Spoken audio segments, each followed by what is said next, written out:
Welcome back to Daytime Live.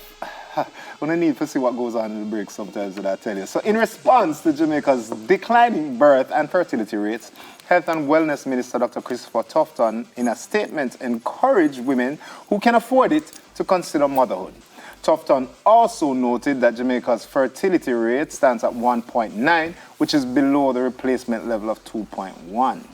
Yeah, so though Tufton also discussed potential strategies for maintaining the population, like improving immigration and introducing 20 days of paternity leave in the public sector, many took to social media to express their frustration with the message that they felt unfairly urged women to consider motherhood without enough mention of the men or fatherhood. So the question is, what do we think has the most recent campaign to improve the birth rate been? Has it been a little one-sided? That is the question. Yeah. I think it's very clear from the image that we all saw on social media, and it's a narrative that I'm somewhat tired of seeing because it's something that globally has been pushed upon us. Like if you look at everything, America, London, anytime you see something talking about families and we love families, you always see the black woman. I think we spoke about this on this show before. You always see the black woman with the babies, 3 kids by her smiling. And then you will see the white woman with the father and the kids smiling. And the Indian woman with the father and the kids smiling. It's like, why is the black woman always on her own with the kids, by herself? So this single mother narrative is always being pushed. I'm a little disappointed because everything I saw on social media from Minister Tufton, the women around him were all just the women and children. So I want to reiterate to all of us that having a child is a partnership with mommy and daddy, with the male and the female, both of us. It's a partnership. The woman is not supposed to, God did not intend, nor did for the woman alone to put the pitney on our back and walk through life. So, if we're talking about declining birth rates, let's talk about how men and women can deal with having children. Relationships, relationally, not just the woman them. Yeah, well, Don't say it. I never say a woman alone are pregnant yet, you know what I mean? I never say a woman alone I get pregnant yet, you know what I mean? Facts. So, well, we alone pregnant still, but we didn't do it by ourselves. I'm glad you know. Yes, there was So anything you want to say, as long as you end with that, I'm glad you know. Yes. I'm glad you know. I'm glad you know.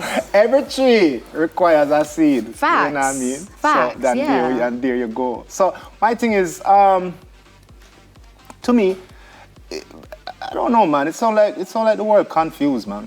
And it's been like that for quite some time. Why you say that, Craig? Because all of a sudden you hear 2 is better than too many, and stop doing this and stop doing that and stop doing this and stop doing that, and then all of a sudden you hear we need workers, so I want to go get pregnant. It don't make sense. It sounds like them mix up. Yeah. It sounds like them mix up, like them don't know what they want. Yeah, what is happening? It's like them don't know what they want. And even, I want to tell you guys something, and I'm going a little bit off topic, but on topic.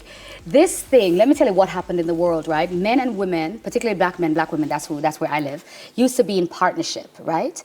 And based on trying to get a job, a lot of men weren't able to get jobs and stuff like that. So they said, the governments that be said, we will give you money to help you with the children and with whatever. However, if there are 2 people in a home, we can't give you no money. So that pushed further the separation of the male and the female, right?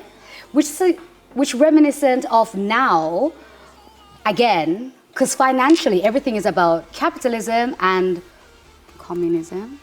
So now that we're seeing women aren't having children, people aren't having children as many because financially we can't afford it, it's like, whoa, but who is going to be pushing our economy in the years to come to buy consumerism or whatever? And now it's like, have more children. Okay. Not a sense, man. And we're okay to have more children, but can we have help? Tell no one to do.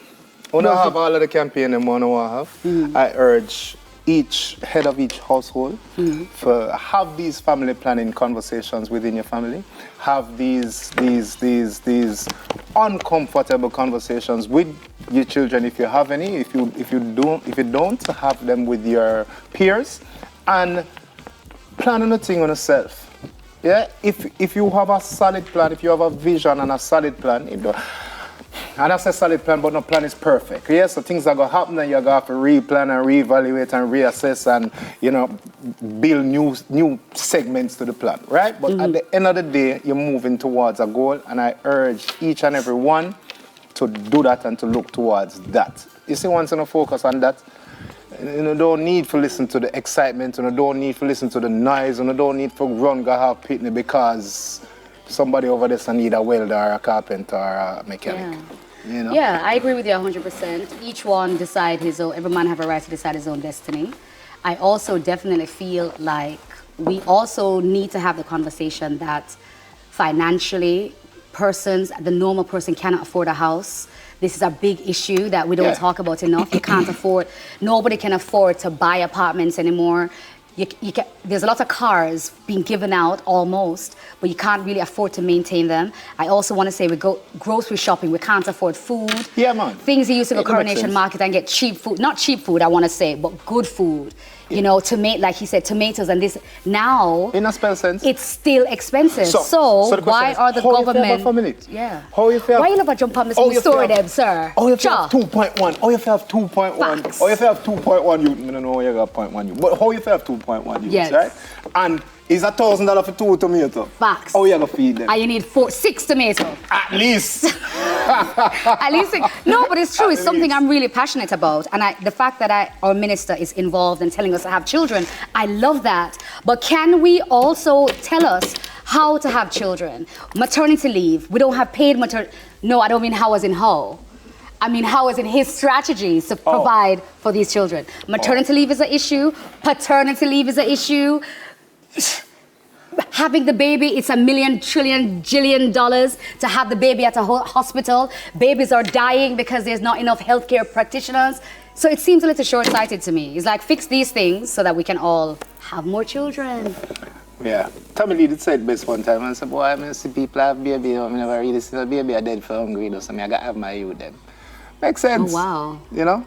You know why they don't dead for hungry? Because that poor single mother today, I do by any means necessary. No, don't do that. By any means necessary. Why you feel it's I try not feed the babies. Big up to the fathers them out there. Big up to the fathers them out there. The one that didn't just give us the seed, but raised their children. Big up to you. And big up to the single mothers out there that's raising their children too. Big up to the fathers that know the value of the seed. On that note, Daytime Live will be right back with a classic throwback and this is from Barry Someone, yeah? You know what I'm saying? So forward.